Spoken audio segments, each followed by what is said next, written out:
No need for a big intro here, this article is long enough. Here are the first 30 players on my final big board of 2018. 1. Casey Mize, RHP, Auburn. Nothing more to say, as he is the first June to June leader on my big board since Bryce Harper. He has slowed down a bit at the end, much like a year ago, which could cause him to slip on draft day. I am very confident in him as the top player in this class. From April, no change, since he has been number 1 since June. He has stayed number 1 or has risen to there on virtually every board. He has had issues with a tired arm in the past, which bears watching as the year goes on, but Mize is a complete package, potential future frontline starter. From January, Mize stays at the top of my list because of his flat-out dominance in the SEC as a sophomore. I have learned over the years how strong an indicator this is when a player dominates players in that area who are 1 to 3 years older than him. Mize wasn't just good, he was otherworldly. He had a walk rate under 1, a home run rate under half, and a strikeout rate near 12. The injury issue is the only concern I have at all. He was twice shut down with a tired arm, which, in college, could mean anything from a tired arm to a suspension, to needing Tommy John surgery. If not for the injury issue, he would be one of the safest, if not the safest, player in this entire class, which he would combine with front of the rotation potential. 2. Nick Madrigal, SS, Oregon State. Madrigal might not have the ceiling of the typical top 5 pick, but he is as safe a player as one will find in the draft. He is a potential future batting champion and should be quick to the majors. From April, Madrigal has barely played, yet it has no effect on my opinion. Everyone knew what he was coming into the year, and, frankly, all he could do was hurt his value. He is a sure up-the-middle player with a well-developed approach at the plate. He is the safest prospect, for me, during my entire time writing on the draft. I could see him in the majors next season. He has risen because, while he is hurt, we know what he likely will be as a player. From January, I have stuck to my comp on Madrigal since the summer, which is Alex Bregman 2.0. Bregman carried many of the same doubts heading into his senior season, in spite of 2 years of brilliant play. Madrigal is going to have even more doubters because of his size. He is all of 5 feet 7 inches, but my comment on his height is to forget it. Madrigal can hit, end of story. He runs well and is a plus defender. He is unlikely to hit for much, or any, power. I think he could handle short, but even as a second baseman the profile is a plus bat, plus defender. He should be quick to the majors as well as be an up-the-middle talent. I hope this past year might change views, as 2 of the top 3 players in the AL MVP vote were shorter than 5 feet 10 inches and 3 of the top 5 were under 6 feet. 3. Travis Swaggerty of South Alabama. Nothing has changed. 5. Tool potential, up-the-middle talent, and young for the class. From April, Swaggerty is another big riser, for me, as he has continued to show a complete game for South Alabama this year. He has 5 tool potential, which he has a better chance of reaching than most because of his strong approach at the plate. He has a corner outfield bat with the ability to play center. If all of this was not enough, he won't turn 21 until August. There is still a lot of swing and miss, which is a concern for a player playing against the level of competition he is facing. It is very close between him and Bohm here, and positional value gave Swaggerty the edge. From January, Swaggerty can hit and hit. He dominated last year at South Alabama, though his strikeout rate was high for a guy who is unlikely to have more than average power. I have already touched on 2 of the 3 concerns with Swaggerty, where he plays and his strikeout rate. The other concern will be size, as he is 5 feet 11 inches. Most of his tools are average or above, with his best being his hit tool, followed by his arm and speed. He also runs well, which, combined with his arm, means he could profile at any spot in the outfield. Swaggerty is one of the youngest juniors in this class and won't turn 21 until August. Swaggerty has a chance to be the ideal leadoff hitter in today's game. He walks at a high rate, which, combined with his hit tool, could make him an on-base monster. He has average power and plus speed, and he has a chance to be an elite defender in left or an above-average defender in center. 4. Joey Bart, C, Georgia Tech. Bart looks like a potential 3-outcome player at the hardest position to fill on the diamond. Catchers are as risky as pitchers, but the ceiling here is a premier talent at a position that, in general, lacks premier talent. From April, Bart was a player who I was a big fan of, but noted the need to improve his walk and strikeout numbers. His eye at the plate was poor. This year, his walk percent has more than doubled. He has 10 more walks than a year ago in 10 fewer games. His strikeout percentage is down below 20% and, while it is high, it is something that can be lived with when combined with power, walks, and position.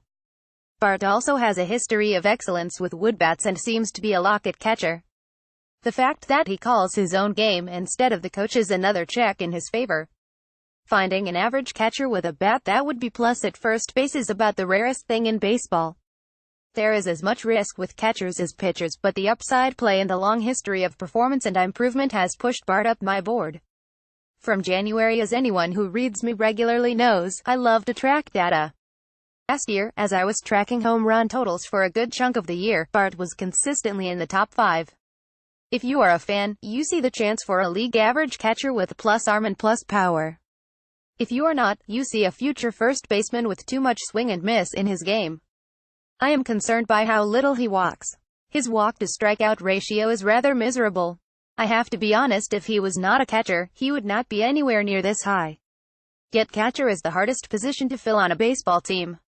Bart is a smart kid and I am hoping that he can make adjustments this year. The ceiling is a top 3 player, offensively, at catcher, with a high caught stealing rate. 5. Jonathan India, 3B, Florida. India dominated the top conference in baseball this year.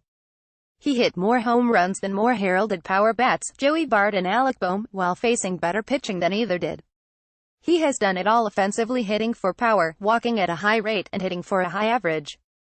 If everything works out, he has a chance to have 55 grade tools across the board and might be able to do so while playing shortstop.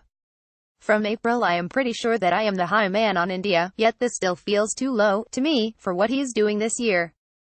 India has been on the radar since high school when he was viewed as a shortstop who could do a bit of everything. He had top 3 round talk, but went to Florida, and was solid until this season. This season, he has been the top bat in the country in the top conference in baseball. He has hit for power and is walking at a fantastic rate. His walk percentage alone has jumped over 10% from a year ago. The reports of him at third range from average to a plus defender there. There is no doubt that he will be able to handle the position once drafted. He has the chance to be a 55 bat with 55 defense at third. His lack of size and the fact that his power and approach change have only a year of data will push him down, but he should be a safe, quick-moving bat who I think will overperform his draft position. I think the ceiling is Justin Turner with a strong chance of being closer to Yangervis Solarte. 6. Alec Bohm, 3B, Wichita State. Bohm's power and eye at the plate are really his major carrying tools. He doesn't bring much with his legs or as a defender. Yet, in spite of his limitations outside the batter's box, his potential inside has all but guaranteed him a top 5 selection in this year's draft. From April, Bohm is a player I had concerns about in January, but he has proven himself to me this year. Part of this was due to the lack of success with high selections from the Wichita program, but I am betting on him after what he has shown this year. Bohm is a massive human, at 6 feet 5 inches and 240 pounds. His power is rather obvious, but it is his overall profile as a hitter which keeps pushing him up my board, in spite of concerns about where he plays. Bohm has over twice as many walks as strikeouts this season while posting a high average. There was a point this year where he had just 2 more strikeouts than home runs. His defense has been passable at third and, while it is likely that his size causes him to move to first, it is not beyond the realm of possibility that he is able to stick at third.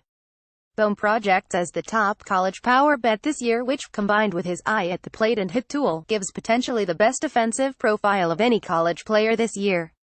7. Carter Stewart, RHP, O'Galley HSFL. Not much more to add here. I would understand anyone who has Stewart higher, but my only concern is due to the natural risk of drafting a high school arm.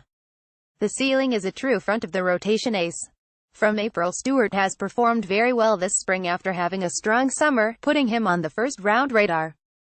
He has some top 5 talk and looks to have established himself as a likely top 10 pick. His curveball has the look of a potential plus-plus pitch. His fastball has touched the high 90s and he has faced top competition. There aren't any red flags, and the ceiling is as high as any arm in this class. From January, Carter Stewart will spin you right round like a record, right round. The first thing that comes to mind with him is the spin rate on his curve. Stewart had a breakout summer and his curve ball might have been the pitch I heard about the most over the summer. There was no single pitch from any player this summer with more rotations than Stewart's curve. Spin rate has been a new idea, but the data shows that more spins equal more strikeouts and more ground balls. Then you add in the fact that he is a 6 feet 6 inches athlete and you can see why teams are intrigued. There is a lot of relative uncertainty with Stewart, but the ceiling is one of the best of any prep arm in the class. 8. Jared Kelenic, of Waukesha West. Why? Kelenic is a legit 5-tool talent with a long track record of success. The only knocks here are his age. He will be 19 this July and a draft-eligible sophomore in 2 years, and his size, which, at 6 feet 1 inch, is a little undersized.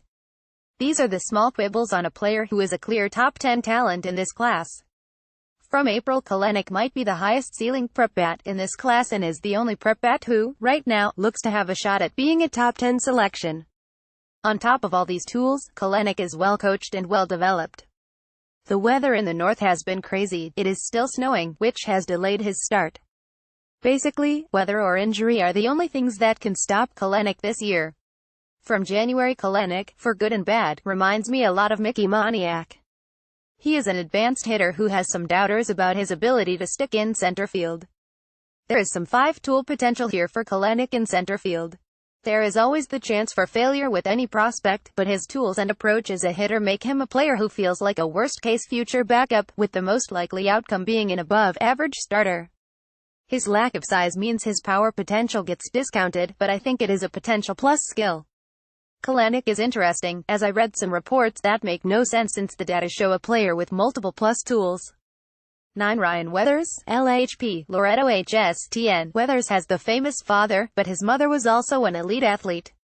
As we see with most athletic pitchers, he has a clean, easy, repeatable delivery. He has stayed at about this point on the board as an athletic lefty with low to mid-90s velocity and high spin rate. I would not be surprised at all if he ended up going in the top 10, as there is not really a negative to Weathers. From April there has been so much fluctuation with the prep arms in this class, and Weathers just weathers it all. I will see myself out, it's okay. He has been in the mid-90s, at points, this spring, but is still a low 90s arm with a strong build and good athleticism. I could see Weathers being a top 10 talent on certain boards. His bloodlines and TrackMan data will be big bonuses in his advantage. From January, the son of David Weathers is one of the safest prep pitchers in this class. He is a good athlete who shows 3 pitches and has a long history of top-level performance. He isn't the biggest kid and doesn't have elite velocity, which will cause him to slide a bit on draft day, to the benefit of whoever drafts him. Weathers has the tools to be a 2 or 3 pitcher. He is a low 90s arm and, being 6'2" and 225 already, I don't expect him to necessarily add velocity. This is not an issue for me, as when one looks at his TrackMan data, he is in the top 5% of players in spin rate on both his fastball and breaking ball. Weathers is a player who will likely be underrated throughout the entire process. 10. Trevor Larnach, of Oregon State. Larnach has always been a player who walks and strikes out a lot, but this year, he added in 17 home runs, so far, after just 3 over his first 2 years. He has done this with his strikeout percentage going down this year and his walk percentage going up. This might seem high, but let's break it down very basically. He is a proven college power bat with a strong approach, size, and comes from a top program with a history of successful major league hitters. What more could he do and what more could you really want? From April, Trevor Larnach is exactly what teams want to see. He is big, from a top program, and his game has taken a significant step forward. Larnach had shown power in batting practice, which is natural with his 6 feet 4 inches frame. This year, his power has not just appeared in games, but he might just lead the country in terms of hardest hit balls or average velocity of his hits. He has improved in nearly every aspect of his game, and about the only concern I have heard is that he might end up moving to first base in the future. He is likely going to be a target for teams who value production, meaning Seattle and Arizona stand out as possible landing spots. 11. Logan Gilbert, RHP, Stenson College. Gilbert has seen his stuff improve slowly over the season. The college baseball postseason might have more value to him than any other player in this class. In spite of his stuff being down from the summer, he dominated all year, thanks to his control and command against lesser competition. If his stuff plays up and he excels against top competition, he will move up boards. In terms of evaluation, teams will know there is more to Gilbert than what he has shown and will think they can unlock what he has shown in the past. While knowing the floor performance this year, he still looked like a potential big leaguer. From April, Gilbert's stuff has been down this spring, causing him to slide on boards. He's now more low 90s instead of mid 90s, but has still been very successful. His strikeout rate is up, even though he has not maintained his summer velocity. The one concern for me is that his home run rate is up this year. He has given up more home runs this year than his first 2 years combined. I think he is a safe pitcher and more than likely a mid-rotation arm. He might make an all-star game or two, thanks to the fact that he has multiple above-average pitches that he commands and controls well. It is not as sexy a profile as it was during the summer, but it is a very effective one. For January, prepare yourself for a lot of Corey Kluber and Jacob deGrom talk with Gilbert, as they're both from Stetson University. Gilbert is a bit raw for a college arm, as one might expect for a pitcher from a smaller conference. He mostly worked out of the pen as a freshman, but as a sophomore, he was a starter and ended up being the Atlantic Sun Conference Pitcher of the Year. If you are worried about the same school, well, Gilbert went to the Cape and dominated there as well. When you look at the whole of his data for summer leagues and college numbers, one thing stood out more than his strikeout and walk rate, which were both strong. It was the low home run rate, which I often look at to see how hard a pitcher gets hit. There is not a stat that he did not excel at, in terms of performance. He is also young for the class, not turning 21 until May. The size and velocity are there, but it is the whole package that made him my number 2 college arm. He needs to add bulk, and the small school is a concern, but I see a top 10 pick and a top 5 talent right now. 12 Matt Liberatore, LHP, Mountain Ridge, as Liberatore's ceiling pushes him up to this point on the board. There is a chance for a front-of-the-rotation starter, but he also has the lowest floor of any player in the first 15 picks. From April, Liberatore has been inconsistent this spring, which is not great, but he has shown skills to make him a 1-to-1 candidate and, at other points, looked like a late first-rounder. Even within a single game, he tends to see a dramatic change in his velocity and the overall performance of his pitches. At this point, a lot of his future success feels, to me, like it will be based on who drafts Liberatore. He needs to go to the right team that knows how to develop and strengthen his traits. From January, Liberatore is a player who is greater than the sum of his parts, and that says a lot because the parts are very good. He was the guy Team USA went to in the gold medal game. He is a pitch-ability lefty with elite tools. His fastball is a low to mid-90s pitch, but his off-speed pitches are the separators right now. He has a curve and change that have shown what looks like future plus potential. There is always a desire to acquire left-handed pitching. Liberatore offers the rare mix of left-hander with size and front-of-the-rotation potential. 13 Cole Winn, RHP, Orange Lutheran, CA. Winn is the antithesis of the typical high-pick prep arm. He is undersized, at 6 feet 2 inches, as a right-hander. He doesn't throw in the upper 90s yet. All spring, all he has done is move up and up boards. He is a pitcher, with a capital P. He has excelled after moving to California and enrolling in one of the top programs in the country, at Orange Lutheran. He has faced some of the top prep players in the country this year and, every game seems to come out on top. He is the safest bet of any prep player to end up with 3 above-average pitches. Ceiling is a nebulous term and it often gets equated with velocity and size. Don't just assume Winn won't end up in number 1 or 2 because he is not elite in those 2 areas. From April, Cole Winn was one of my final cuts from my first big board. His size and lack of ceiling were the primary reasons that he didn't make my initial list. Winn moved to the powerhouse program at Orange Lutheran this year, after spending the last 3 years in Colorado. He is pretty maxed out right now but has a low 90s fastball that hits 96. His secondary offerings are well developed, with a chance for a plus curve. Winn has dominated top competition all year and, in spite of not having a blazing fastball or an imposing figure, is moving up boards because of performance and his development. Winn has 2 or 3 potential, for me, with a good chance at a backhand starter. He is the safest prep arm, for me, by a significant margin. 14 Jordan Groshans, 3B, Magnolia HSTX. Groshans has consistently moved up my list throughout this process. He passes the eye test and, when you look at the raw athletic numbers, he also stands out there.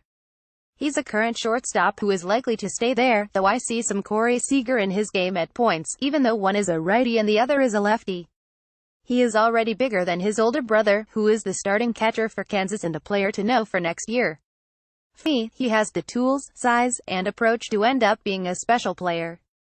From April, I am not sure there is as big a separation between Gorman and Groshans as is listed in most places. Groshans is bigger and the better athlete. He is likely to be the better defender at third and runs well right now, but his speed should be closer to average as his frame gets filled in. Gorman has a higher power ceiling, but Groshans is more likely to stick at third and has the better arm and feet. Groshans' swing has raised some concerns and teams might try and rework it to unlock more power. The arrow is currently pointing up on Groshans and he could continue to climb, as scouts will be flocking to see Adam Kloffenstein pitch and his play, which might just be the best 1-2 punch any team in the country has, in terms of the draft. 15. Tristan Pompey, of Kentucky. Pompey has been an elite player in the top conference in the country 2 years in a row. He missed some time with injury but finished the year with the same OPS as a year ago, 1.005, and the same home run percentage, 3.13%. He walked more, but also struck out a bit more. He did this while maintaining a blistering BABIP of .420 a year, after posting a .428. This is a huge sign of a player who is making excellent contact and has great bat-to-ball skills. He has the size to add more power and, when I saw him a year ago, his arm looked above average, which is why the reports of a fringe arm make me wonder if he has not been 100% this year. I know he struggled with wood bats, but between his athleticism, bloodlines, and high-level production, I am fine with being the high man on Pompey. From April, Pompey has continued to be the same toolsy enigma this year. He has dealt with an injury, which sidelined him for a time, but has continued to be a player who walks a lot, strikes out a lot, and hits for average power. I was hoping we would see a jump in power with his frame and bat speed. While his power is up, it is not a jump, but more of a slight increase. The issue for me, though, is that his strikeout percentage has jumped, which was already a concern of mine. I am still the high man on Pompey, who has 2 years of excellent production in the SEC. His bloodlines and tools stand out, but he has yet to have the year I expected him to have when I had him listed as a top 5 player in this class. From January I have moved Pompey down because I am afraid I am giving too much value to the time I saw him in person. There is a lot to like with Pompey, just on the surface, with his tools, size, and bloodlines. He is much bigger than his brother, Dalton, but runs as well.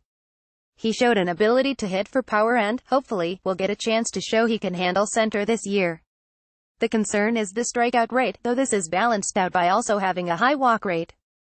I am still much higher on him than the rest, because the ceiling is there for him to be a star. The hit tool is the question, but the tools that surround it all grade out as potential plus ones for me. 16. Bryce Turang, SS, Santiago HSCA. Turang is going in the top 20 picks. There is some prospect fatigue with him and some disappointment at him being basically the same player he was a year ago. Yet, that player is still a potential above-average starter at shortstop. He never became the eye-popping talent but, instead, was a steady, reliable defender with plus speed and an average hit tool. It might not be the most exciting profile, but it is a profile of a player who could start for the majority of teams in MLB. From April, Turang is what he is, and, while that is pretty good, it seems like he is being penalized for not being more. People wanted him to be the next great prep shortstop, a future star, and, while might not look like another Lind or a Correa, he still profiles as an upper division starter, for me, at the second hardest position to find on the diamond. He is a future plus defender at short with an average offensive profile and plus speed. I still see a lot of Trea Turner, specifically the 2017 version. From January, Turang might be suffering from overexposure right now. He has been around and talked about for multiple years. He looks like a future leadoff hitter who is a plus defender at shortstop. His speed and defense are his best tools. His hit tool seems to range from people thinking average to plus in the future. If it ends up being either of those, then he should be an easy starter. The reason he is not higher for me is the lack of power. The profile is similar to Madrigal's, but he has proven himself on a higher stage. 17. Cole Wilcox, RHP, Heritage HSFL. Wilcox is a player whom I overlooked at the start. This was, in part, due to age and partly due to the depth of the prep arm class. While other arms rose and fell, Wilcox was so consistent through the spring. He has the size and build that every team looks for, not to mention a fastball which sits low to mid-90s. His change and slider look like they should be at least above average pitches, and the whole profile is yet another prep arm with front of the rotation ability. He came into the year as the third highest graded arm in Georgia and has moved up to number 1, for me. From April, Cole Wilcox has been about as steady of a prep arm as there is in this class, outside of maybe Cole Winn. Wilcox has the size, 6 feet 5 inches, and the plus fastball, which will likely see him signed away from Georgia. He has always had a potential plus changeup and a slider which flashes plus but is still inconsistent. There is an outside chance at 3+ pitches which would make him a front of the rotation starter. Wilcox will be 19 in July, which means that, if he did go to school, he would be a name to watch for the 2020 draft. The reason he is a bit lower than the rest is due, in part, to age and also because his mechanics aren't the cleanest. 18 Shane McClanahan, LHP, South Florida. There is a lot of risk here, but McClanahan's ceiling is as high as any pitcher in the class. There are a limited amount of left-handers who can throw as hard as McClanahan and who have his level of athleticism. His walk rate has gone up all year, which is a concern, as one would expect his control numbers to improve in his second year after Tommy John surgery. They have gotten worse, which is the biggest concern for me. Yet, at the end of the day, outside of catcher, there might be nothing that is harder for a team to find than a pitcher with McClanahan's profile and ability. From April I had concerns about McClanahan, which caused me to be much lower on him than the field. His size will be a concern, but his fastball looks like a potential plus offering. His changeup is another weapon and his slider has improved as well. McClanahan is an undersized arm, from a small school, with 2 years of eligibility, a history of arm troubles, and past issues with command. I state all of this just to show that, in spite of all those concerns, he is in the running for a high selection. This speaks to his ceiling and the general rarity of finding left-handed pitchers with his ceiling and profile. He has slid for me, of late. Over the last month, McClanahan has just one quality start. His control has also regressed over those starts. He is not facing the best competition, so the regression is a big concern. There has been more reliever talk, of late, as well. From January we have back-to-back South School players with McClanahan and Swaggerty. I am going to be the low man on McClanahan, who is likely a top 10 pick and has a good chance of going in the top 5. He could even be the first player taken in the class after a strong summer. It is hard to find lefties with his kind of velocity. It will likely even cause teams to look past the fact that McClanahan is another member of the 6 feet 1 inch or less club. McClanahan is a redshirt sophomore who missed his entire freshman season after Tommy John surgery. His command was below average last year and the hope, if you are a fan, is that in his second year back, it will improve significantly. While this can happen, it is far from assured. He is a two-pitch guy right now, with his fastball and change both flashing plus. The injury history, issues with command, and my concerns about his slider developing into a third pitch push down McClanahan. I understand why he will go higher with his ceiling and he could eventually rise to the top of my board. As of right now, though, I just need to see more 19 Connor Scott, of Plant HSFL. If not for injuries this spring, I think Scott would be higher on my board and everyone else's. The injuries are not of a serious nature, but rather the nagging type that keeps a player off the field. This is an issue for Scott as, this year, he came out and started showing the power that one would expect from a player with his size. I do have some concerns about how little he uses his lower half and have seen more than one prospect stall out just for that one reason. The upside is that, even if the power ends up at average or below average, he has enough speed and arm to be a starter at center field in the future. From April the book on Scott heading into the season was that he had plus speed and should be a potential plus defender in center field. His frame meant that he always had 5-tool potential, but his power has started to appear in-game and he is challenging Kelenic for the top prep bat in the class. He is bigger, younger, and faster than Kelenic, so it comes down to the hit tool, where Kelenic clearly projects out on top. Scott has legitimate top 10 talk right now, and coming from a top high school program like Plant High School in Florida means he has also had the advantage of more people getting early looks than Kelenic could get in Wisconsin. 20 Nolan Gorman, 3B, SS, Sandra Day O'Connor HSS. Gorman has had a Dr. Jekyll and Mr. Hyde season. Depending on when you saw him, he is a top 10 future all-star at third, or, on another day, he is a first base-only player who is undersized and shows 1+ tool. I am a bit lower on him than most, which is a surprise, as I typically am the most ardent defender of undersized prospects. The inconsistency is a big issue for me. By their senior year, I expect top talents to dominate young players, not struggle under added pressure. From April, Gorman is a player who I had hard time with, as every time I looked at the ranks, it felt like he should be higher, but I could not move him past the players in front of him. While this draft is weak at the top, the overall depth is the best in recent years, so a player like Gorman is going to fall. There will likely be multiple surprising players who end up falling on draft day. Gorman has potential plus power, but there have been reports of thickening and loss of ability, which means teams doubt if he can be anything other than a first baseman. Outside of power, I am not sure if there is one other tool I feel comfortable putting a greater than 50 grade on. From January it just feels like Gorman has been around forever, as his name has been mentioned for a few years now. His performances in home run derbies have become the thing of legend. His power is a plus tool and some have it as a potential plus skill. He plays short now, but will undoubtedly move to third. He handles short well but is a below-average speed player, which makes it hard to stay there. The bat is the carrying tool, but there is certainly a chance for an above-average defender at third. He also has the advantage of being young for this class and won't turn 18 until May. His height is likely to be a knock, but not for me, as he is the fourth 6 feet 1 inch or shorter bet so far.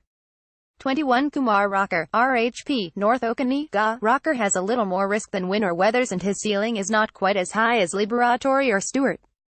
This is why he is the 5th prep arm on my board. He needs some work on his mechanics and consistency, but the build and athleticism also make me less worried about potential injuries than I am with most prep arms.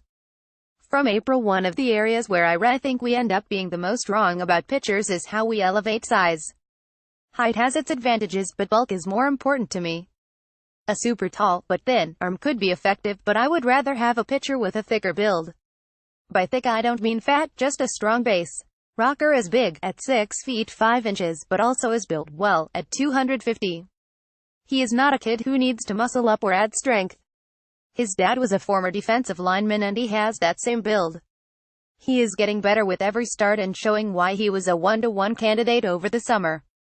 From January, Rocker has been tumbling everywhere, which is interesting, as most of the summer it was viewed as a hard debate about which one was the better pitcher. His tumble, for me, is partially because of how deep this class happens to be. The other is that, at points, he seems to turn from a pitcher into a thrower.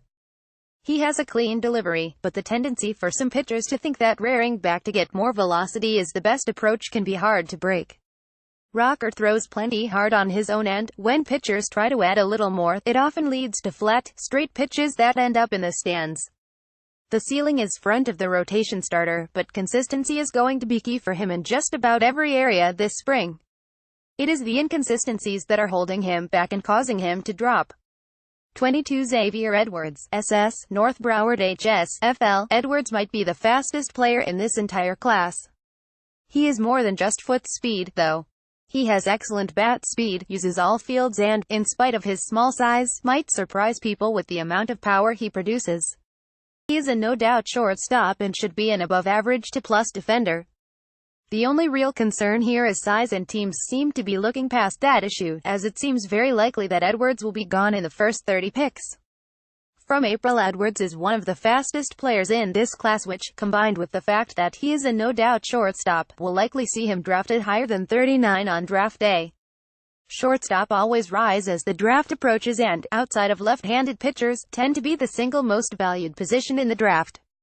Edwards' profile has some similarities to Bryce Turang, though Edwards is faster. Turang is a bigger, better defender, and has a better profile offensively. Edwards is undersized, at 5 feet 10 inches, but, at shortstop, that is not as big of a deal as it would be elsewhere on the diamond. He is a well-developed hitter and should be a potential top-of-the-lineup bat who contributes in every phase of the game. 23 Ryan Rollison, LHP, Mississippi. At the start of the year, I was a little confused by Rollison being the top 10 on a lot of lists. He had a good freshman year, but to place him there was counting on him making a step forward. This year, while his strikeout rate is up, so is his walk rate, and he has been very inconsistent this year at Ole Miss.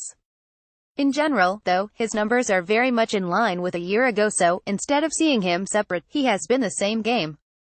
I see a mid to back-end arm who gets the spot here, in large part, due to 2 solid overall years and being left-handed.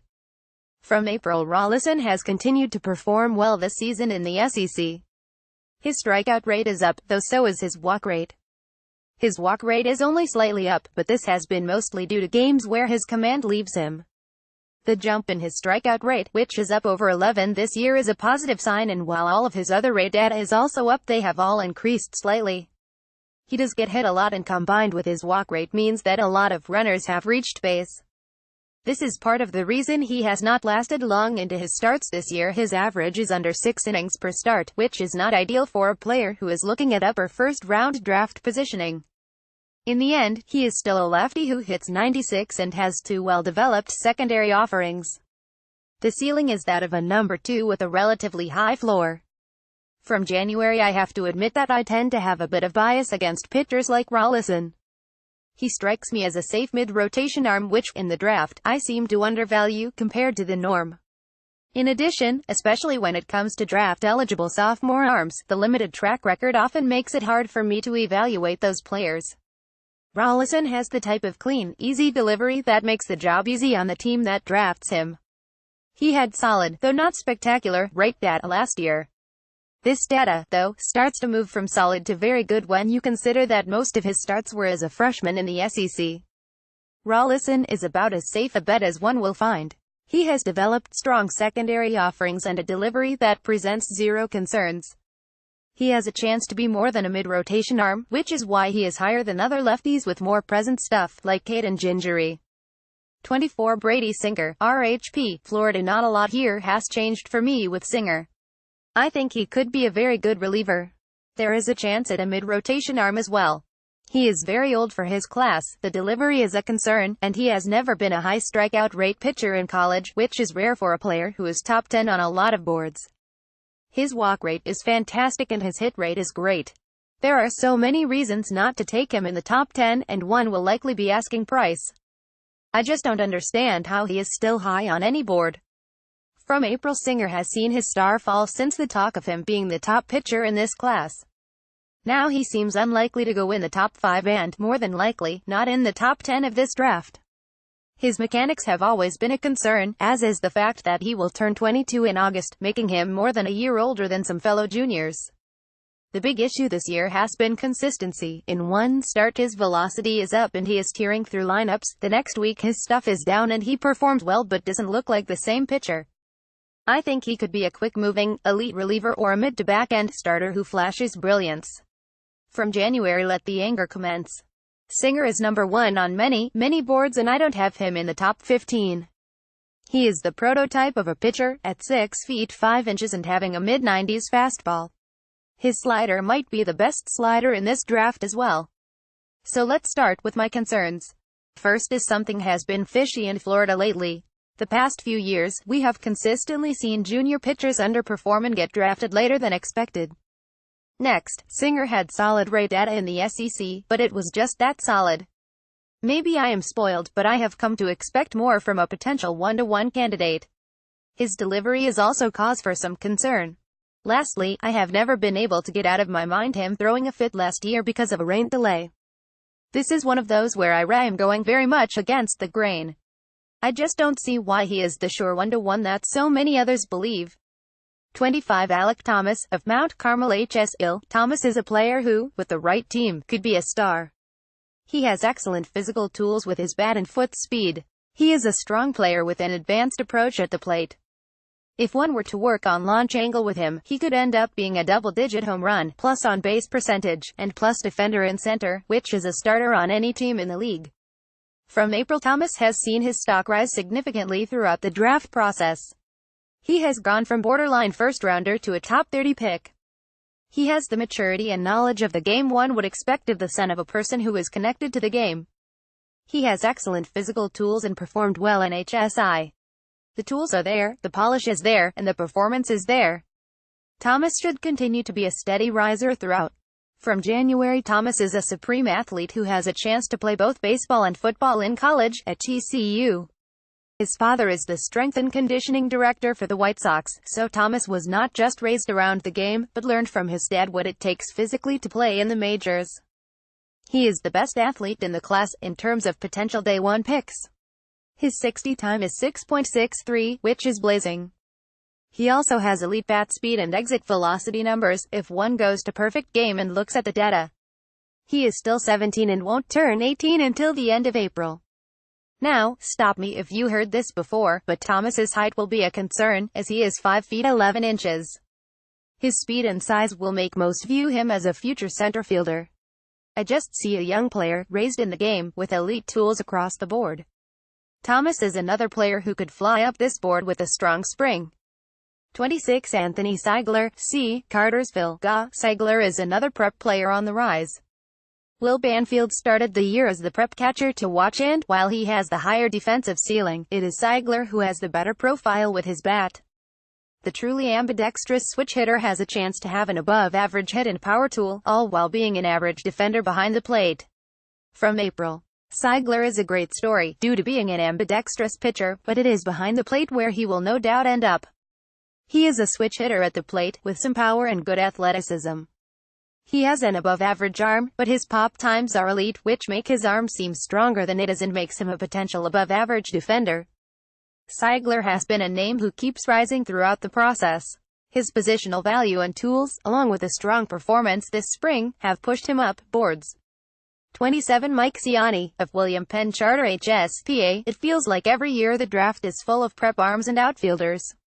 Ciani is mostly known for his defensive tools in the outfield.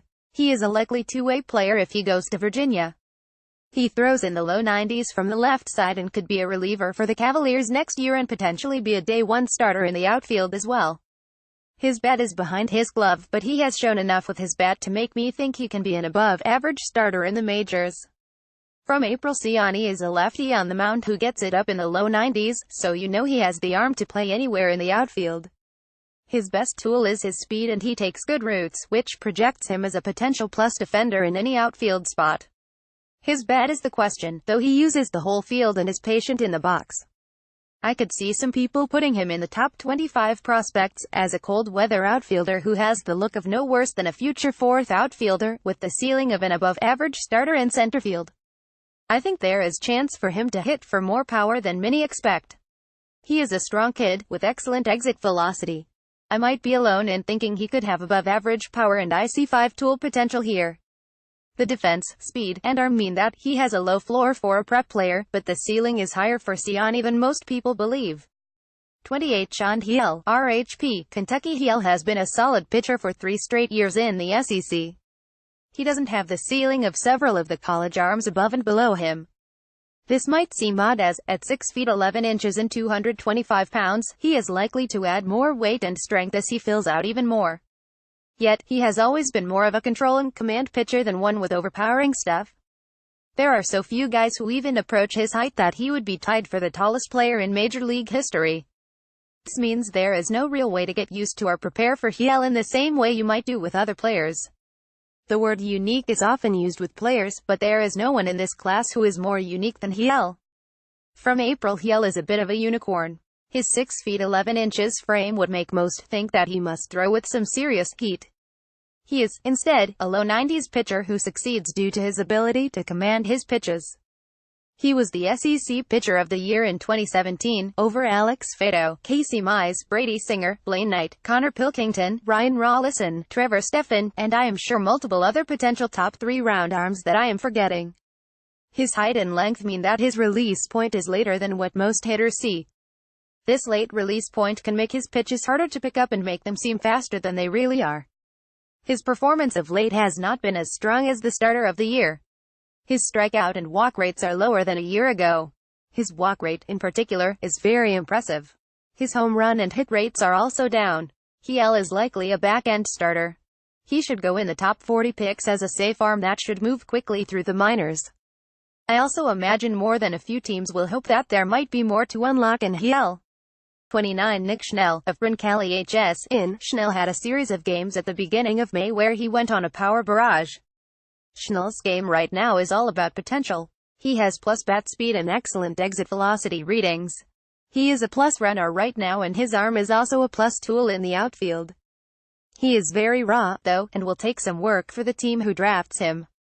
He profiles as a potential above-average to plus defender with an above-average bat. 30 Chris Bubak, LHP, Stanford. Bubak has not gone on to have the gaudy numbers of the last 2 lefties to lead the Cape in walks, though he has still had a strong year as part of one of the best staffs in the country. His strikeout rate is near 10.5 and his walk rate is under 3.5, which are both up from a year ago. He has not given up many long balls over his career. The 7 total he has given up in 3 years is the same as Singer has this season. Bubak looks like a safe back-end lefty or could be used as a multi-inning reliever who gets out righties and lefties. As baseball gets more and more specialized, finding lefty relievers who can get out righties and lefties is harder to find. While a back-end starter is more valuable, Bubak could be very quick to the majors in a relief role, if needed. From April, the recent history of players who have led the Cape in strikeouts has been quite good and filled with left-handers.